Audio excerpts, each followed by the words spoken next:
video, we got some big news for you guys. It is winter time now in Michigan, so I pulled the Corvette into the garage and we're gonna be making some big changes, some massive upgrades to get this car ready for next season. So this drift season, my goal was to practice and get comfortable with the car and the chassis. Next year, my goal is to enter into a few competitions and just see where I am with that field at that time and get some takeaways. So in order for me to do a competition, I have to have a full-blown roll cage. So I ordered a 8-point roll cage from Cagekits. If you guys know who Chair Slayer is from Hoonigan, he actually left Hoonigan and now he does his own company and he manufactures cages that are FD spec. So I got a full 8-point roll cage for the Corvette. So that's the anti-intrusion bars, the 4 points in the chassis, and then the 2 in the back by the hatch. We're gonna be doing a video series of Marcus and I installing this roll cage into the Corvette. Marcus and I have never done a roll cage before, so this is definitely not a how-to series. We just want you guys to come along on the journey and watch us learn and watch us work on the car. We're gonna be doing... Should probably say that we know how to weld already. We just don't know how to install a cage. Follow me really quick, guys. Come with me. Oh yeah, new purchase. We did get a brand new, oh, she's a bit heavier than I thought, a brand new Lincoln electric welder. All right, so I know you guys are gonna dog me a little bit. It's just the 110 volt welder. And I didn't go with the full 220, even though I have full-blown 220 right here. The reason why is because Marcus and I will eventually be moving to a new house and a new shop, and I'm not gonna have 220 in that new house or new shop. So I just got a little tiny baby welder for right now because the roll cage that I'm gonna be welding is a very thin sidewall chromoly steel, so it's not gonna need, I don't need to weld over a 1/4 inch plate. So there's no need for me to get a big welder. On top of the roll cage, we're also going to be doing a few other upgrades this year. We're going to be doing a steering wheel. I need a removable steering wheel to get in and out of the car with the bucket seats and with the full cage installed.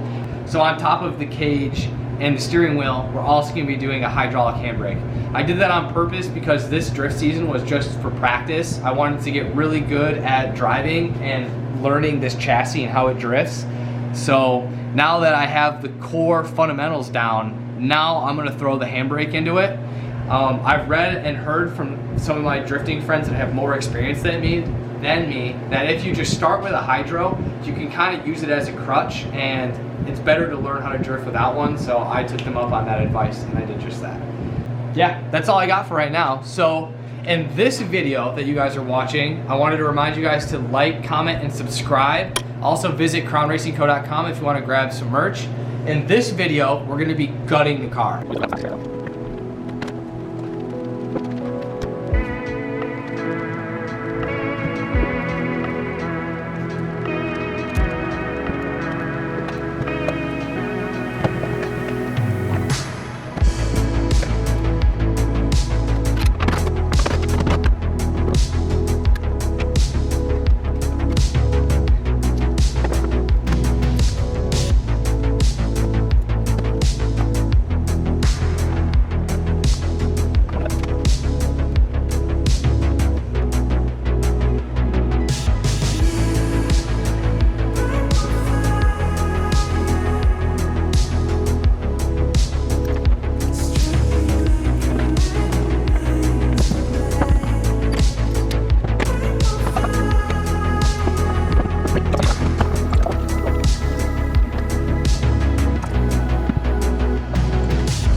Of course I found some change.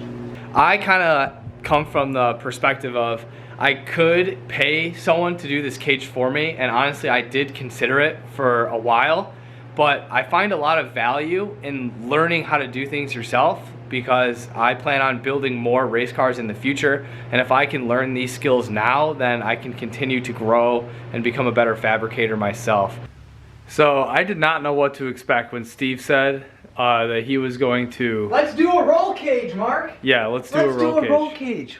How bad could it be? I did not know what to expect when Steve said he was going to be buying a roll cage, an FD spec roll cage from Cagekits. That's the website, Cagekits, or the company. Yep. But now that I'm seeing the cage on the ground spread out, like the pipes are notched really nice, everything's laser engraved, labeled. Here's a quick peek of one of the X bars. Look how nice that notch is. And they even went as far, so say like the main hoop on the back, they literally circled the area with Sharpie where you're gonna have to put your pipes in, like the relative location where the pipe's gonna go. And they're all labeled. So I know it's a little tricky to see, but every tube is labeled, and I'll show you an example of what Mark's talking about. So I was originally feeling like we were taking on a task that might be too big for us to handle, but now that I'm seeing this, I'm feeling quite confident this is going to be rather effortless, and it's going to look really good and fit really tight to the car when we're done.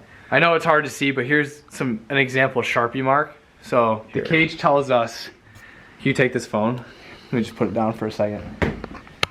Here's like some examples of the Sharpie marks right here.